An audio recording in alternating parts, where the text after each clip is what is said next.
आहे. देशाचे प्रधानमंत्री यांचा आस्था संवाद आणि एक उत्सव झाला. त्यांच्या या आस्था संवाद या ठिकाणी झाल्या आणि उत्सव ज्या ठिकाणी झाला त्या ठिकाणी आम्हा लोकांच्या उमेदवारांना जनतेने फारच मोठ्या प्रमाणात पाठिंबा दिला आणि म्हणून विधानसभेच्या निवडणुकीच्या काळामध्ये प्रधानमंत्र्यांच्या जेवढ्या ज्या जागा युती होती सगळं आमच्या स्पष्ट बहुमताच्या दृष्टीनं अनुकूल वातावरण होईल. त्यामुळं त्यांनाही धन्यवाद देणं हे माझं कर्तव्य समजतं. निवेदन तुम्हाला करावं लागलं.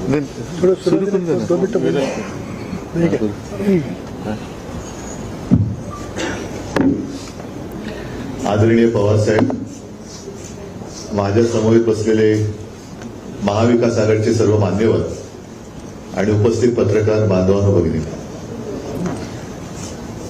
आजच्या आपल्या भेटीचा हेतू जयंतरावने सांगितलाय, पृथ्वीराजजींनी सांगितलेला आहे. महाराष्ट्राच्या जनतेने जो कौल दिला आणि एक संपूर्ण देशामध्ये असं वातावरण होतं की भाजपा विरुद्ध कोणी लढू शकत नाही, हे अजिंक्य आहेत. तर अजिंक्यपणा त्यांचा किती फोल आहे, तो फोलपणा महाराष्ट्राच्या जनतेने ताकदीने दाखवून दिलेला आहे. म्हणून महाराष्ट्राच्या जनतेचे तर आम्ही आव्हान मानतोच आहोत, त्यांचे आशीर्वाद तर आम्हाला पाहिजेतच आहेत.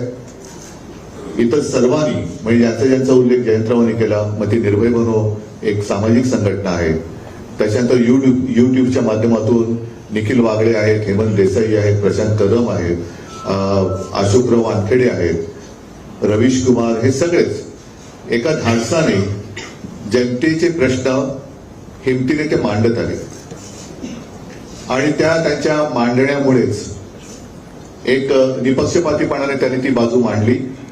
त्याच्यामुळे जनतेला सुद्धा सत्य काय आहे हे कळत गेलं. आणि मी तर असं म्हणेन की ही लढाई फार विचित्र होती. आर्थिकदृष्ट्या असेल, यंत्रणेच्या दृष्टीने म्हणा, ही विषम लढाई तर होतीच, पण संविधान आणि लोकशाही वाचवण्यासाठी ही लढाई होती. आणि मला अभिमान आहे की मी माझ्या भाषणाची सुरुवात देशभक्त बांधवांनो भगिनींनो आणि मातांनो अशी करायचो.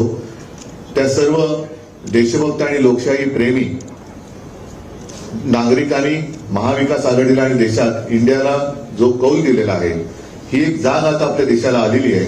आणि साहजिकच आहे, हा विजय हा अंतिम नाहीये, ही लढाई सुरू झालेली आहे. येत्या 2-3 महिन्यामध्ये विधानसभा महाराष्ट्राच्या येतील, त्याच्यानंतर सुद्धा इतर राज्यांच्या काही निवडणुका येतील.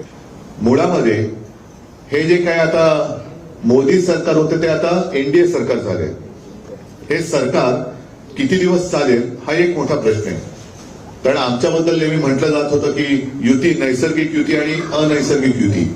तर आता ते जे काही तिकडे कडबोळ झालेलं आहे दिल्लीमध्ये, हे नैसर्गिक आहे का अनैसर्गिक आहे हा सुद्धा एक मोठा प्रश्न आहे.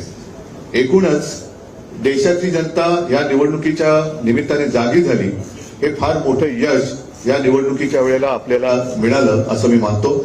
आणि आपल्या मनामध्ये काही प्रश्न असतील आपण विचारा, त्याला उत्तर द्यायचा आम्ही प्रयत्न करू.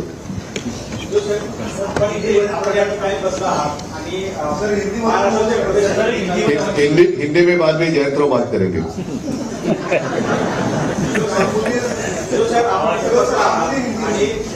महाराष्ट्राचे प्रदेश अध्यक्षांनी म्हटलंय की 288 जागा काँग्रेस पक्ष लढेल.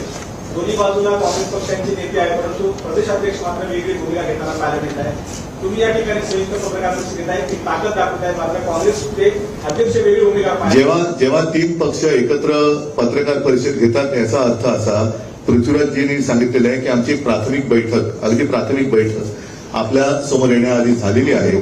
आणि येणारी विधानसभा सुद्धा जे जे लोक आमच्या सोबत आहेत, महाविकास आघाडी म्हणून आम्ही 3 पक्ष तर आहोतच, पण इतर घटक पक्ष सुद्धा आणि सामाजिक संघटना सुद्धा यांच्या सोबतीला त्यांना सोबत घेऊनच आम्ही लढणार आहोत.